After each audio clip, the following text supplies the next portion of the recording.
I had no fear of anything, of going any place. I really didn't.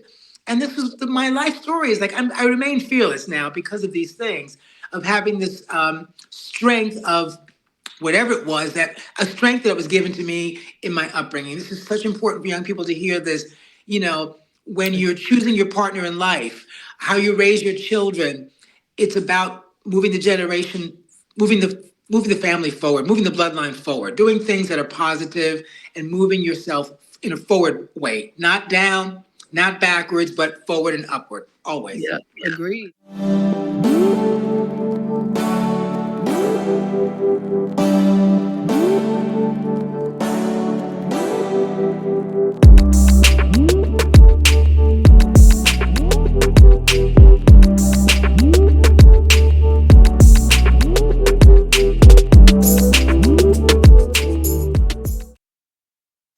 Hello, everyone, and welcome to Dreamleapers. I'm your host, Harriette Cole, and we have a very special guest today. We have just enjoyed New York Bridal Week. Now, you've heard about New York Fashion Week that gets talked about everywhere. Well, New York Bridal Week is when bridal designers showcase all of their new designs so that everyone in the industry can come and see, and then brides get to come and shop in the next season. So let me tell you about who we have today. We're closing out Bridal Week with one of the most trusted names in bridal fashion, a visionary who has helped countless women step into one of the most memorable moments of their lives with confidence, grace, and impeccable style. Mark Ingram is the founder and creative force behind the legendary eponymous Mark Ingram Atelier, a home for sophistication, luxury, and timeless design.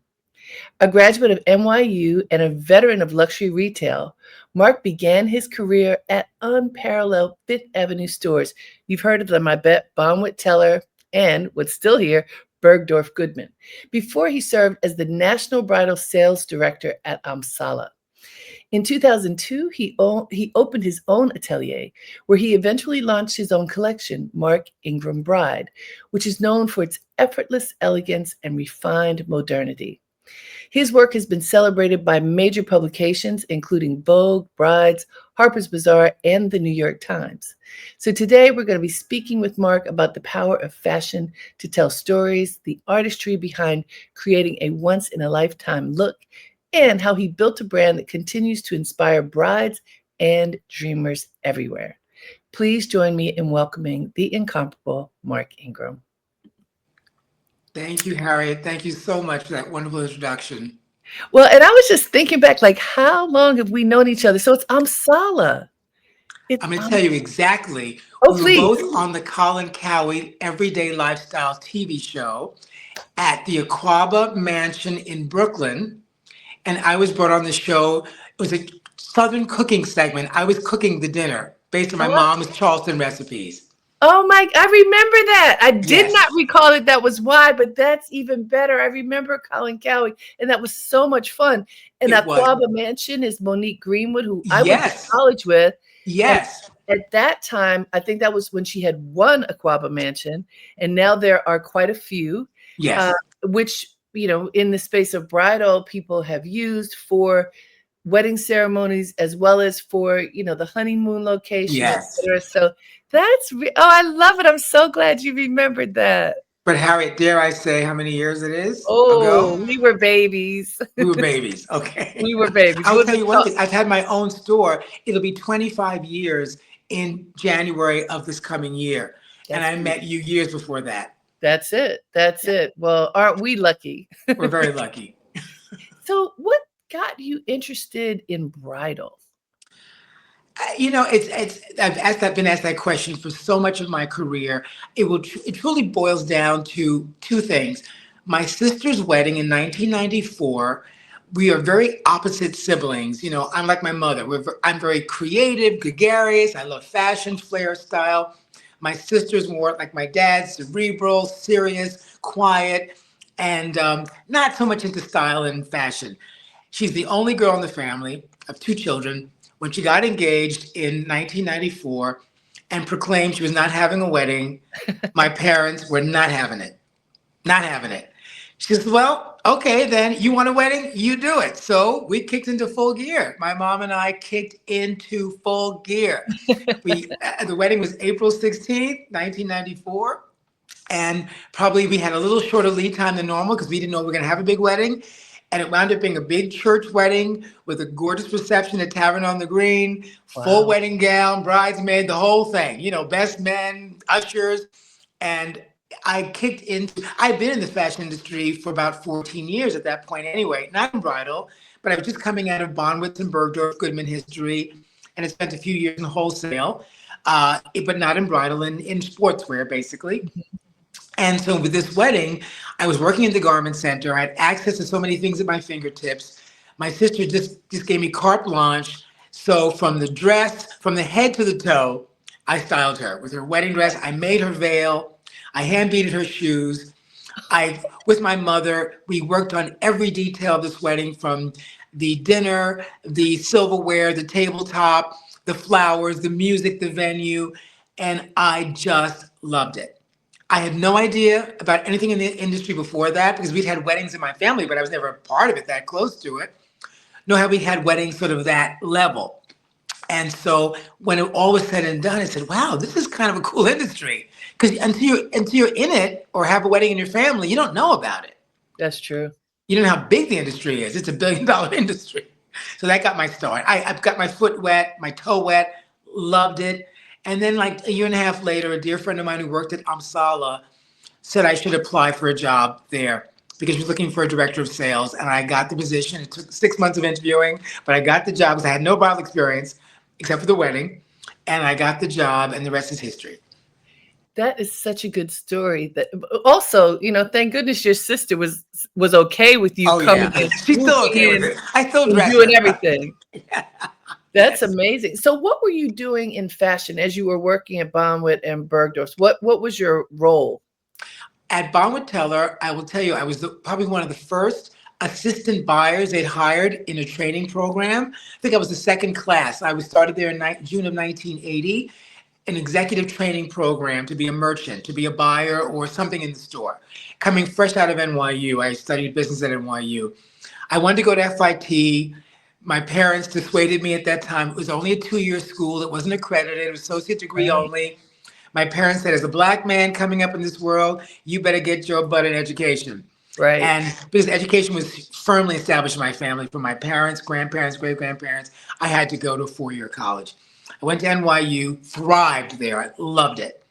And when I graduated, I was recruited by IBM and all these wonderful Fortune 500 companies, but my heart was in fashion. It really was in fact, we didn't know what it was going to be, but I was very artistic, musical. I went to music and art high school in Harlem, very creative young man. And when they recruited me at Bonwitz, I thought, well, I love the store. It was so classy and elegant. Yeah. It was a Fifth Avenue store then. It subsequently closed shortly thereafter. At least the main store closed to build Trump Tower, of all things, in 1979.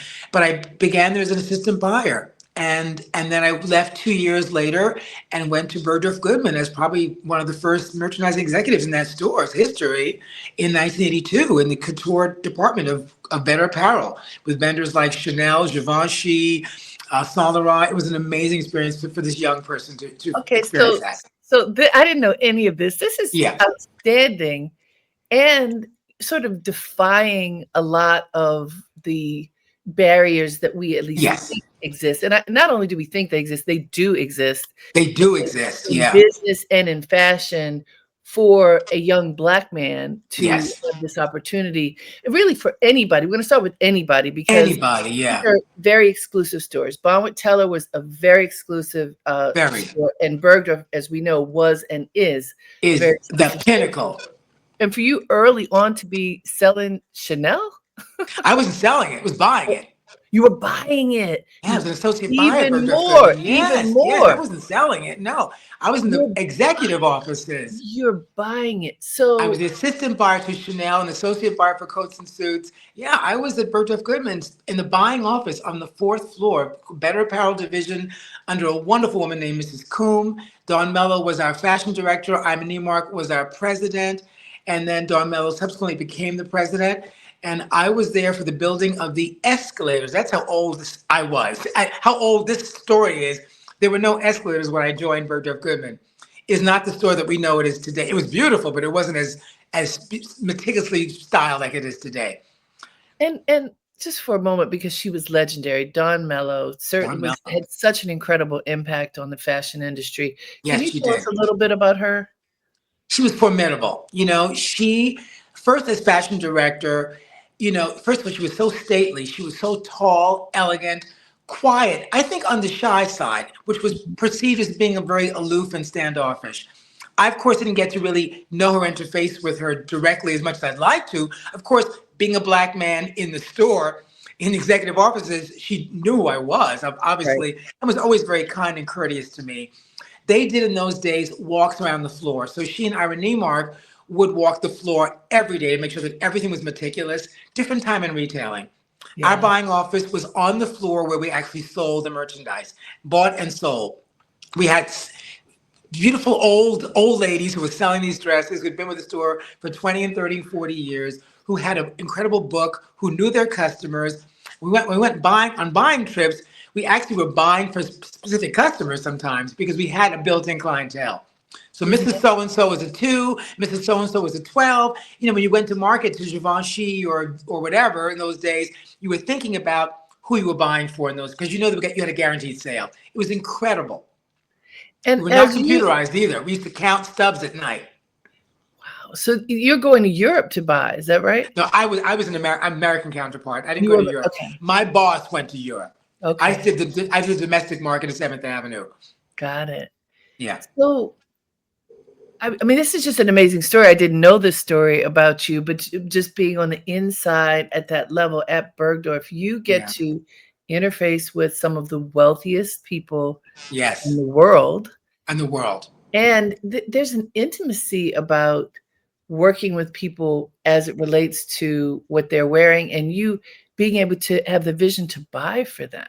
Yeah. So, how did you cultivate that eye? Harriet, I was very fortunate in my upbringing that I can count back 3 generations of sort of style making in my family. It probably goes beyond that, but I go back to my great grandparents on my father's side, the Ingrams. They were I'll call them a very middle class family who thrived in the South at the turn of the century in Gainesville. How it all happened, I don't know, but they managed to have a beautiful 2-story home, which was rare. They raised 3 beautiful children, all went to school, they had jobs, and this was at a time when Black people really suffered greatly in the South. My grandfather had a very middle class upbringing, and with that came a little luxury. Was a little bit of Mhm. travel, of style, having an eye, having parents who had some style, a beautiful home life that involved china and crystal and entertaining. In fact, I have old newspaper articles. In those days, when you entertained at home, or you Yeah. had guests visiting from out of town, you had it printed in the society column who came to Oh, see you. So I have, like, from the 1930s, a little printouts of what was served at a dinner party of my great grandmom's Ida's house for a dinner party she had in honor of my great grandfather's birthday, for example. I So they love lived a very that. classy life. I love that. So you grew Yeah, up in it. You were I grew up immersed in in it. it Yeah. And my from mother's side, same way. They were land gentry. They owned land in South Carolina, outside of Charleston. Don't know how it happened, but they accumulated acres and acres of property, which we still own, coming out of slavery. And they were a solid middle class Black family that was entrepreneurs. They owned businesses and they thrived in the South.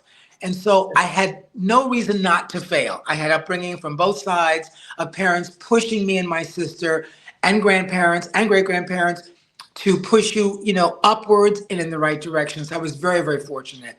I had no that's option to fail. I really didn't. The well, taste I mean, level, yeah, the taste level comes from my mother and my father, especially my mother. My mother was a style maker.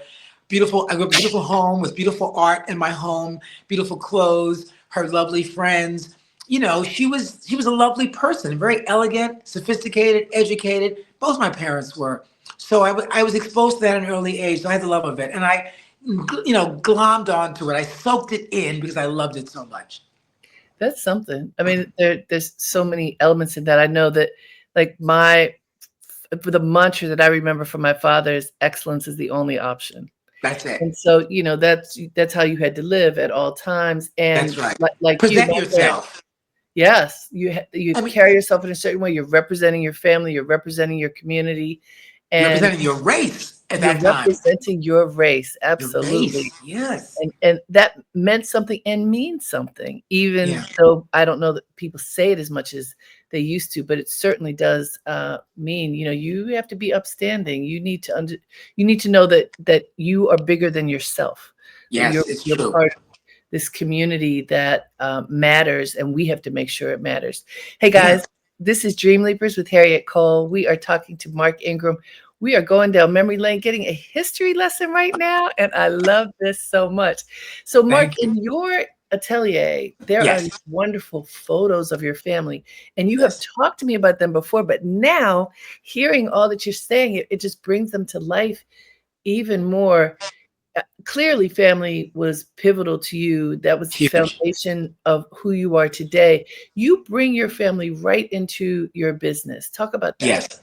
Well, from day one, I credit my parents for the upbringing that I had. I'm so grateful and proud. And, they instilled in me a confidence, a dedication, uh, a sense of purpose to go forward and achieve and be a credit to my race, a credit to my family. And so, like we said earlier, I had no chance to fail. But I honor them because I had the visual record also. One thing is to be told the stories. We're great storytellers. Black culture, the griot, we talk about Sure. oral history. That's a huge part of my life, as well as I'm sure it was yours as well. Yes. But I also had it backed up with photographic history. In my family, for some reason, beginning at the turn of the century, we sat for portraits.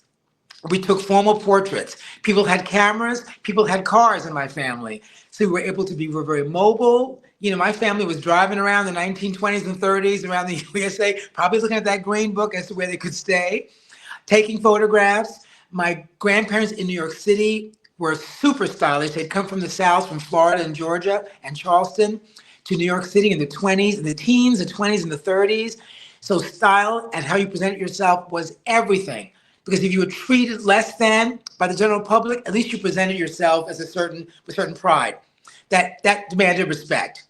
And Sure. that's what kind of trickled down was you demand respect by how you present yourself. Bottom line. All these portraits of my family are like a legacy of what I had to live up to. Beautiful people, well-groomed people, smart people, proud people. And so on my wall, and they were also fashionable. I mean, on top of Yes. all that, they love clothes, fine tailoring. When I was a kid, Harriet, stores like Bonwit Taylor and Burgess Goodman, I was a regular shopper in those stores with my grandparents. So even as early as a stroller, taking me down. They babysat me every weekend. My parents were so lucky to have built-in babysitters. I was the first and only grandchild for a long time. I came along in my grandparents' life when they had the time and the resources to really treat me like a little prince, and they did. And shopping on Saturdays down Fifth Avenue was de rigueur. I mean, we were at Saks Fifth Avenue. I had a fitter at B. Altman Department Store on 34th. You Her name was did. Mrs. Gower was my fitter because I had clothes made for me at Best and Company and Altman's. Those were At the two what stores. age, Mark? Oh, I was 3, 4, 5, 6, 7. This is all in the 60s. I was born in 1958. So starting about 1962, 63, I've got photographs of me in these little fabulous outfits. I always wore tweeds in the winter. I wore Chesterfield coats and tweed jackets and leather leggings and base and caps, matching caps, camel hair coats. That's where I grew up because I that was love the it. style then too. There wasn't a lot of funky fashion. It was about traditional clothing. So having exposure to these luxury retail stores as early as my first recollections, I understood what style was and what a retail environment could be like. That was elegant. That's all I knew was an elegant retail environment where you were waited on properly, treated well, got quality clothing, had a great experience. So when you ended up working at that Bonwitella, it was just like a continuation of the Yeah. experience. It was, it was. Look, I had many summer jobs before that, all through school, working at like lesser places like Gimbels and Alex. You don't even know his names, Gimbels and Alexander's and EJ Corvette. I cut my teeth in retailing. I'm not a snob. I did it all. But when it came to working a career, I wanted a career in a store that was more aligned with my own personal lifestyle and taste level. I mean, Bergdorf Goodman was far reaching, but certainly I could fit in visually. When I walked in the door, I dressed sharp every day in a suit and tie. So I have to ask, because you're talking about your growing up time is you were very young, but the civil rights movement is Civil rights, happening. yes. The Pre black civil rights, I remember. Yeah, and black power movement is happening. yes, Because you're entrenched with the style of your parents and grandparents. It is, you have a more classic old school style than some of that revolutionary style yes. that happened at that time. But just even beyond style, like, it was hard for Black people to shop on Fifth Avenue, It to was even really think you hard. It could was really hard. even think you could do this. Did you ever personally see racism? Did you ever have the experience of somebody really pushing back, like, no, Mark, you can't, you're not welcome?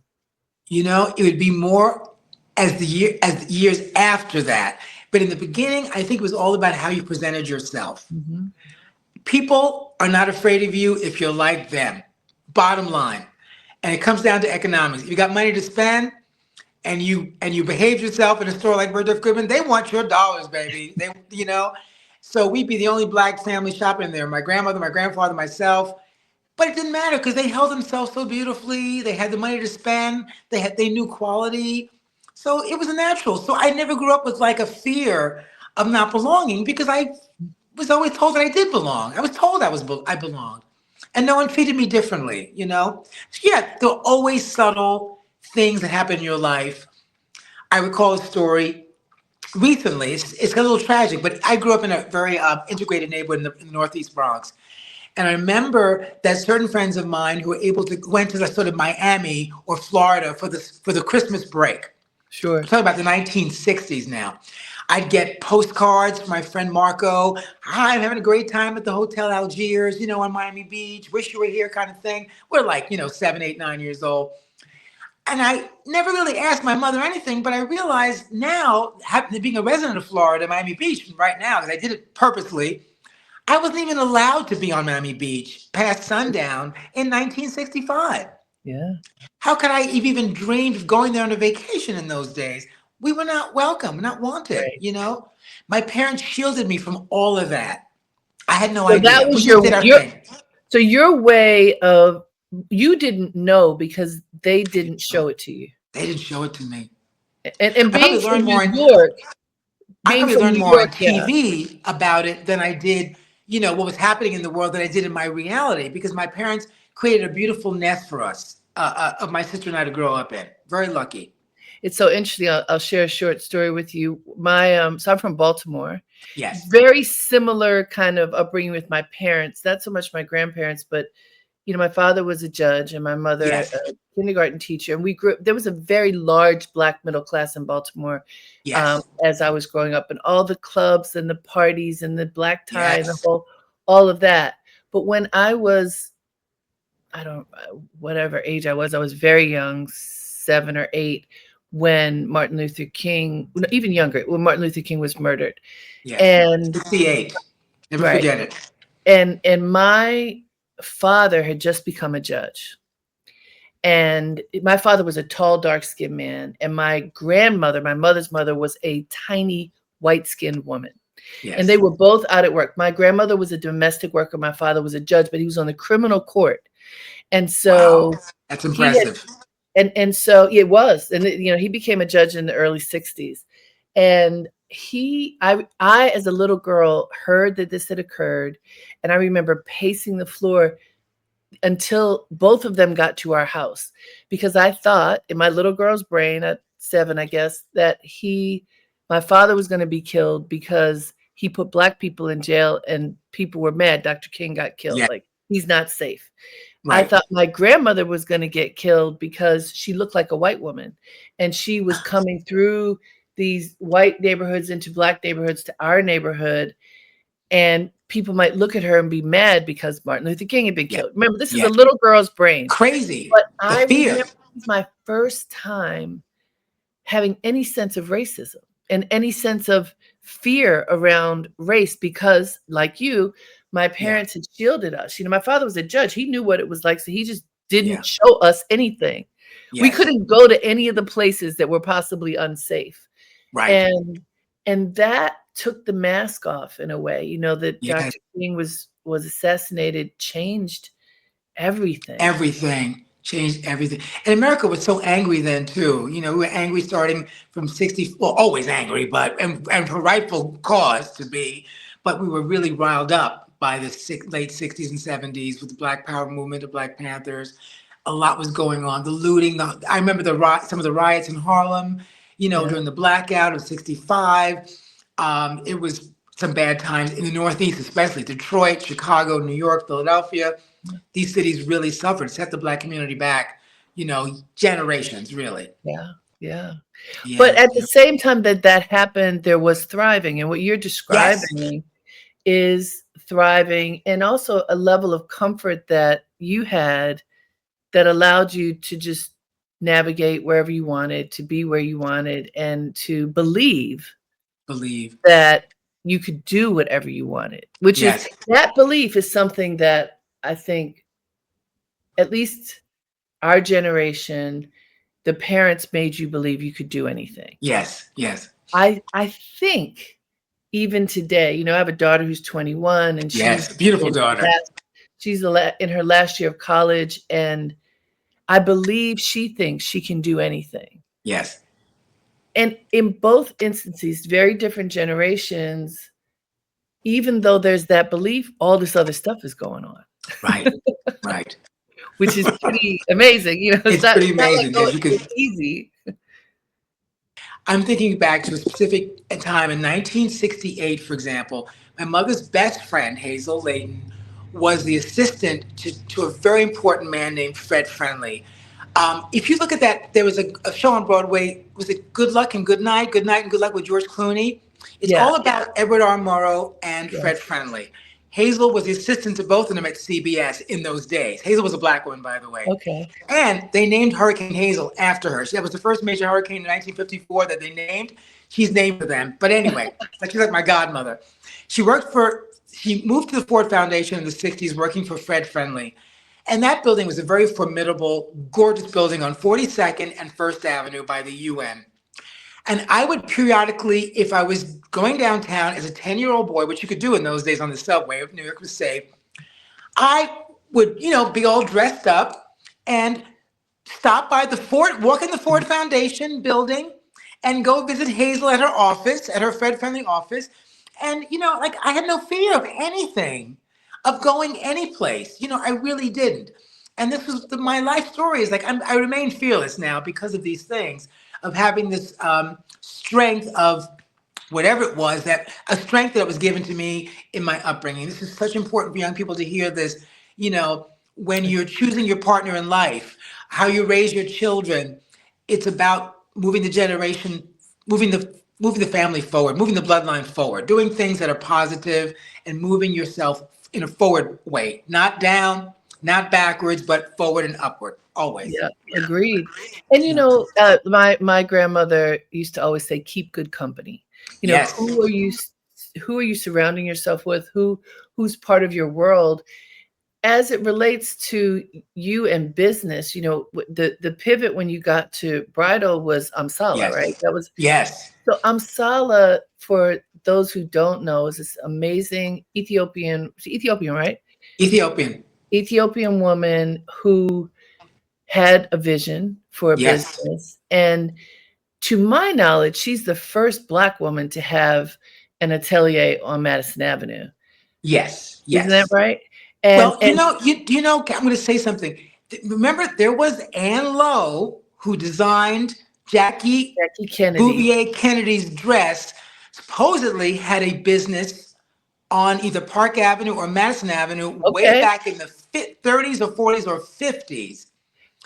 And worked I didn't with Martha realize Park that she Avenue. had an atelier there. So wait, all praises to Anne Lowe. All praises to Anne Lowe, the Black goddess of bridal, because she created one of the most iconic wedding dresses in history of the world. Jackie Kennedy's dress. And by the way, a lot of people didn't know that she was a Black woman. This revelation came many years later and has been Many. celebrated significantly in Yes. recent years. But Yes. she very quietly was designing clothes for many of uh, society's ladies, Yes. and that dress, designing that dress because Jacqueline Bouvier Kennedy was such a fashion icon.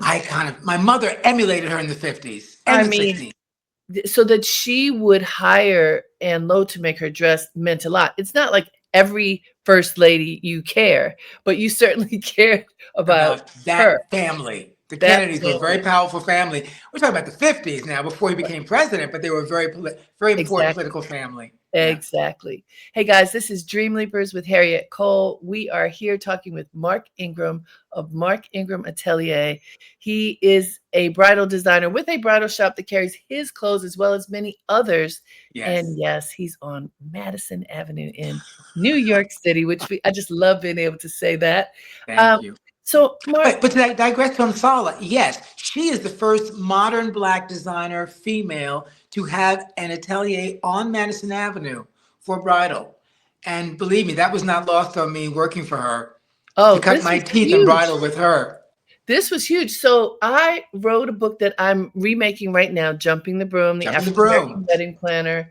I made this book in 1993. That was when it first came out. And Amsala was huge at this time. Huge, huge. And her dress is on the cover of my original book. Yes. And I just remember I was fashion editor at Essence at the time, and that's how, and we covered bridal. That's how I even came to make this book.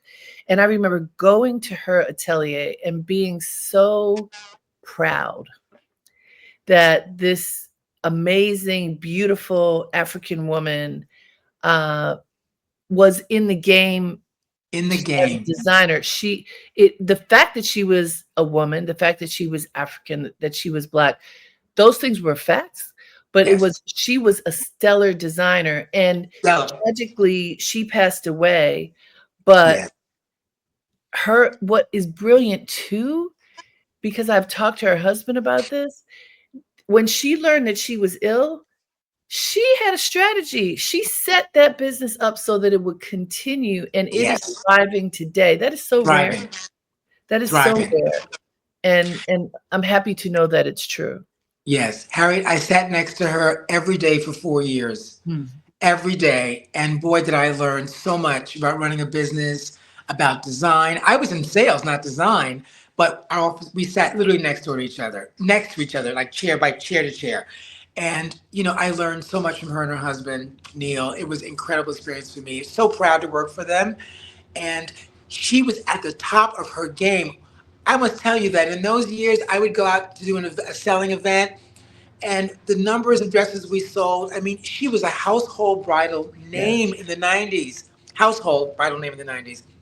That was Yeah, rare. actually, for people who may not know, because this industry is a very tiny industry, many of you have heard of Vera Wang. Yes. So she was in competition, right? In direct competition. Direct competition with Vera Wang, Yeah. which means a lot. And Vera, I think, just sold her business for $800 million. Like, wow. The only competition I had when I went out to do a store selling event would be Vera Wang and a new up and coming designer at the time named Reem Akra, because Reem Akra brought beading back to bridal, Yes. whereas we were in a very clean, austere period of lace and satin and fine handwork, but not so much beading. I'm sorry, it wasn't much about beading. She did a lot of lace. And Yes. Reem Akra introduced this elaborate sort of Middle Eastern inspired embroidery into bridal, and that changed the game for everybody Yeah, they did. in That's those yeah, days. yeah. Yeah. And so 4 years you worked with Amsala, and then Yes. it was time for you to make a switch. That had to be a challenge to even think of. You're in this place, it's a thriving It's business, thriving. Yeah. and you decide to go. What happened to make you do that? I worked a lot. I was director of sales, wholesale sales, which meant that I had to manage an entire country of selling on the wholesale side, not retail. Madison Avenue was a little bit under my jurisdiction for in terms of evening wear, but not really. That was run by another division, but I was wholesale. Her account base in the United States was vast, probably still so. And so my job was to go out on the weekends and do trunk shows at all these. I had major accounts. I had Kleinfeld in New York. Saks at that time had about 6 stores I went to visit every twice or 3 times a year. Beverly Hills, Orange County, Miami, Atlanta. I went to stores in Texas, Seattle, Chicago. I was traveling every weekend for Wow. these trunk show events, plus organizing and hosting Bridal Fashion Week twice a year, which used to be held in her apartment on the 11th floor, if you remember, in her Yes. gorgeous apartment in the Garment Center, like a loft apartment. So it was a lot. It was a question of after 4 years of a work-life balance for me. That's really all it was. And when I was offered a job to become a buyer and work in a retail situation in Bridal in Manhattan and work 5 days a week with two Mm. days off together. Boy, that was a treat. I hadn't had 2 days that. off together was a luxury. I hadn't had that in like 20 years. Wow. So I jumped at it and I became for a full year a buyer and manager of a bridal salon, a very elite bridal salon called Workstat down in Soho on the corner of Grand and Green Street. And it was a Uh, beautiful, artsy, modern atelier. And they had hired me to bring in other designers and make it a multi-vendor situation. So I brought in, at the time, young talents, Ravini, Ann Barge, Monique Lullier, Angel Sanchez. Those are the people that I brought into the door with Workstat. and so that's 1 year. And then Yes. what happened? 9/11 happened. Well, Mm. just before that, the owners of Workstat were getting so they literally owned the building on the corner of Grand and Green. It's a beautiful retail space, Yeah. 10 windows, and I forget. Mm. It was a condo or co-op building. They owned the space outright. Soho was going through a tremendous change right then and there. The owners kept getting these amazing offers on their property to sell it to, or lease it to somebody else. So they caved, because they could make so much more money with the real estate than running Right. their own operation. So they decided to close the retail store, move it temporarily into the garment center, but they did encourage me to open my own store and gave me the ammunition to do so by giving me all the inventory from that store to start my business. Fantastic. Yes. So they gave me all the inventory from that store to be the base of my starting. I signed my lease September 25th, 2001. 2 weeks exactly after 9/11. I was a walking zombie. If you remember that time, it was not a good Oh, time. that's amazing that you even had the awareness to be able to do that because Yeah. we were like unconscious, it felt like. Uh, Unconscious. yeah. But I started the process that summer, Yeah. July, So by it was looking at already real estate. underway. The wheel was rolling. I was interviewing people, writing purchase orders for the new store. I had to go to October Market to write orders for my new store and to open with. So was walking like a zombie. But I opened the store in January 2nd, 2002 with great inventory that I'd gotten from the Worksat store, but also tremendous support from the industry. I was literally throwing designers out of my store. People wanted to be in my store, and I had never owned a store before, so I had to build a reputation at Amsala for being someone of note in the industry. And then the year in Workstat, becoming a buyer and manager for a store, gave me that little extra zhuzh that I needed in my career. And when I announced I was going to open a store, I was flooded with requests to be part of that because there wasn't that many freestanding, shall we say, privately owned multi-vendor bridal salons being opened in Midtown New York City, East Side. Right. There was Right. Kleinfeld in Brooklyn at the time. Right. There was Saks Fifth Avenue, Bergdorf Goodman, maybe one or two, maybe Bridal Reflections. I forget the names of the stores. But I had set my mind out, given, again, back to the first part of this conversation, given my taste level of what I felt comfortable in, given how I was raised and grown and, put out there in the world, I was going to do things the way I wanted to do them. And that meant elevated. So elevated design talent, elevated location, elevated sales team, elevated experience. You know, if I'm going to do it, I go out on my own as a black man in Upper East Side to open a bridal salon. You know, it had to be fierce. It had to be. So Indeed. And so this was in 2001. started the process 2001, opened January 2nd, 2002. 9/11 had happened just 3 months before my opening. Yeah, it was pretty crazy. And so, but the thing is, people still get married. You know, Well, there are lots of Harriet, things that yes, don't happen, but people still get married. but we didn't know that at the time. We thought the world had ended. I couldn't reverse my process because I had signed my lease. I was in it. Right. I put my money down. I was all in. And I just thought, what did I do? My parents were my only investors. Thank God I only had my parents were my investors, and I had my own personal money to invest. So if we were going to lose, it would not be as catastrophic as Mm, maybe had I had to answer to investors. right. But um, with that said, I still had a lot of responsibility and a Sure. lot of pressure on me to perform and do well. And I thought no one's going to get married anymore because the world is over, right? It Right. was a terrible time. Massive recession happened, but people wanted to commit to each other, and that's what happened. That's beautiful. So our And first so, years were gangbuster years. isn't that something? Yeah, I was very lucky, very, very lucky. But I also hired a great team. And I also learned from the best. I've had so many great mentors in my life for, I've been working at that point since 1980. This is 2002. So 22 years of fantastic mentors, both at the retail level, with Adon Mello, Ira Neimark, Corinne Coon, my boss, Mary Lewis at Bergdorf Goodman, Chris Birch, the famous Chris Birch was my mentor. I worked for him for 10 years in the Garment Center. I had great people in my life who were great business minds and entrepreneurs, and plus the entrepreneurial background of my own bloodline from my mother's family. Right. So that gave me the strength to move forward and do things in a certain way that I thought was the right way. I thought it was the right way at the time.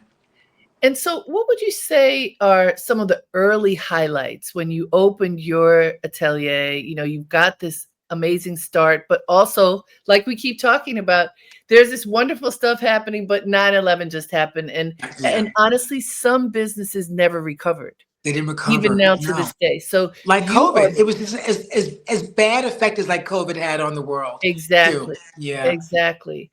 Well, and Well, so you had that, and then you also had COVID. So, and but like in COVID. the Yeah. in the early years, what would you say some of the highlights are of your business? Well, in those first years, let me think what happened. The first thing I did that was very smart. In naming my business, I included my name in the business. It was called the Bridal Atelier by Mark Ingram, number one.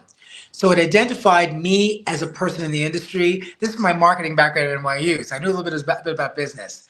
Second thing I did was hire a publicist who was amazing and worked for me full time at the time. So I was constantly being asked to appear on, say, news shows, local news shows, national news shows.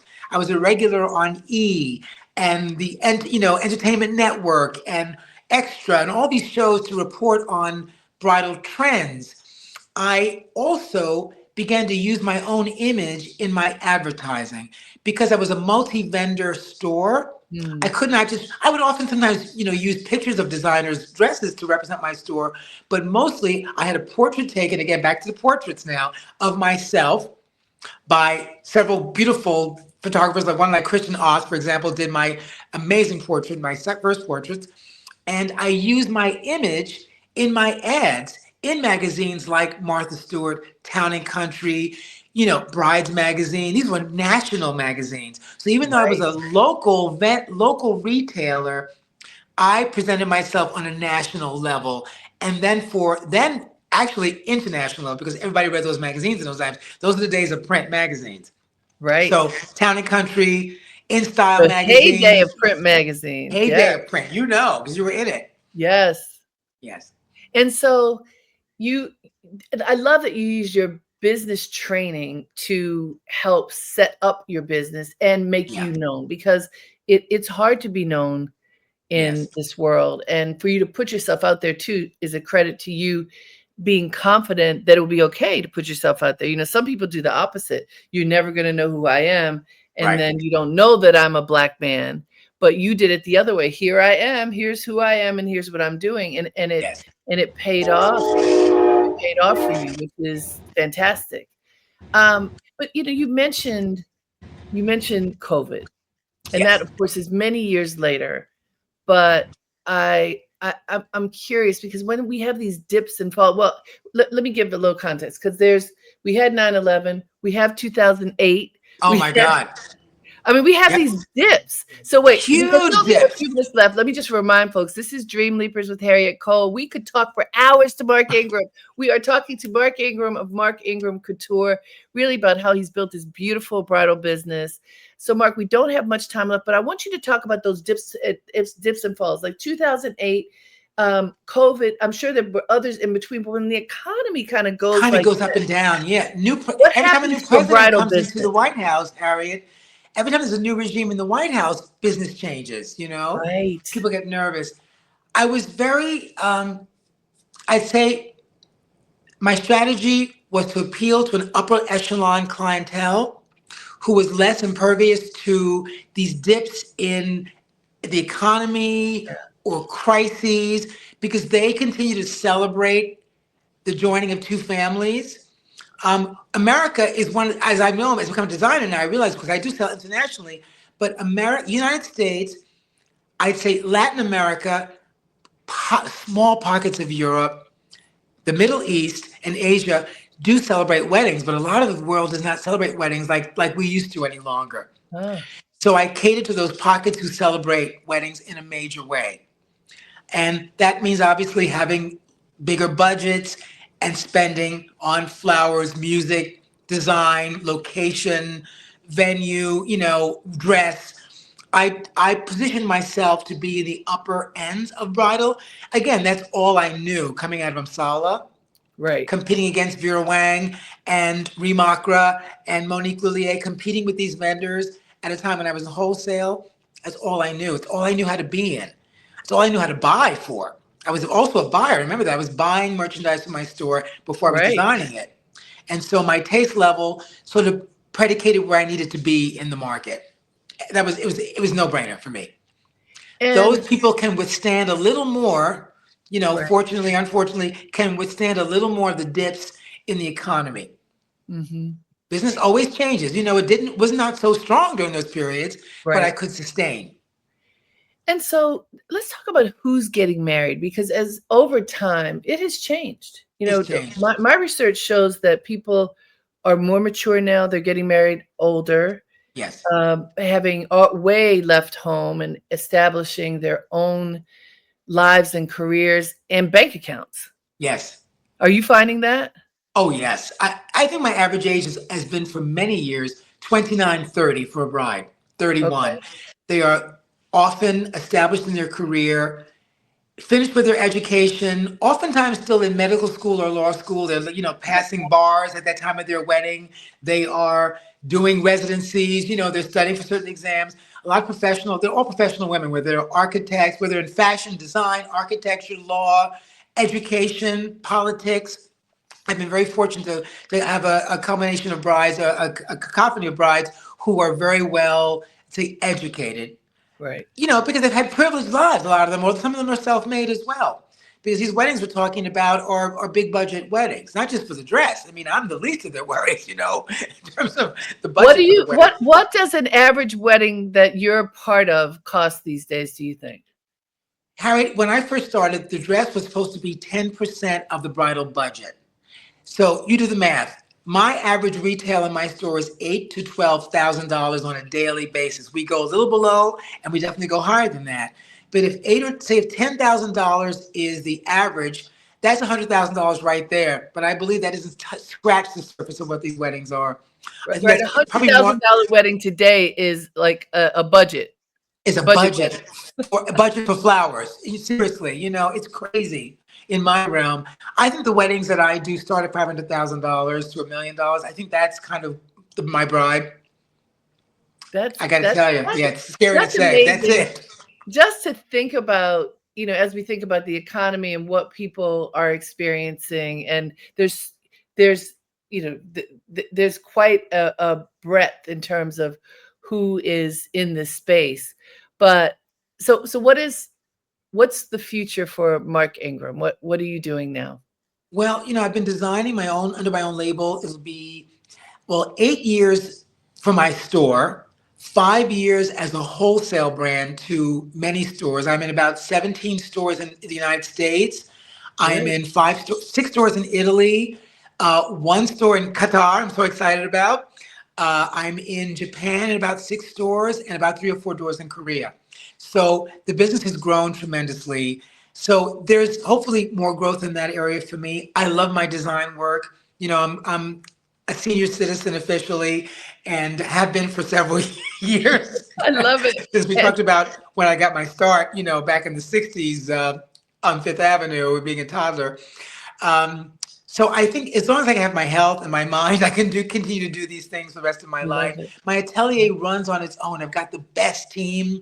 Although I'm there a lot, I've curated the best team of salespeople, managers, merchants, public relations. My CEO is brilliant, and so we're very sound financially, and that was very important to me to have a very financially sound business. You have to be in bridal very sound because it involves a lot of money involved in coming and going. Cash flow is critical of Yes. managing that aspect of your business.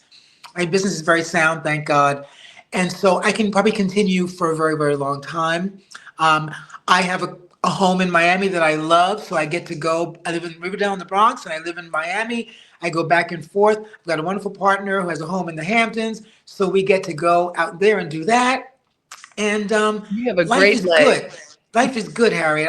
I'm blessed. I'm so thankful and grateful to, God Almighty, and also my parents and family for the background they instilled in me, and the genes, the blood I got.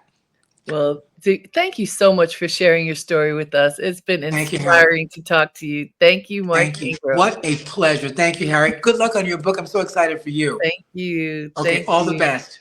Thanks. And thank you to all of you for tuning in. I hope that you had as much fun as I did learning from Mark Ingram. His whole family story is so brilliant. Check him out, Mark Ingram Atelier. Until next time, have a great day and make it count. Bye bye.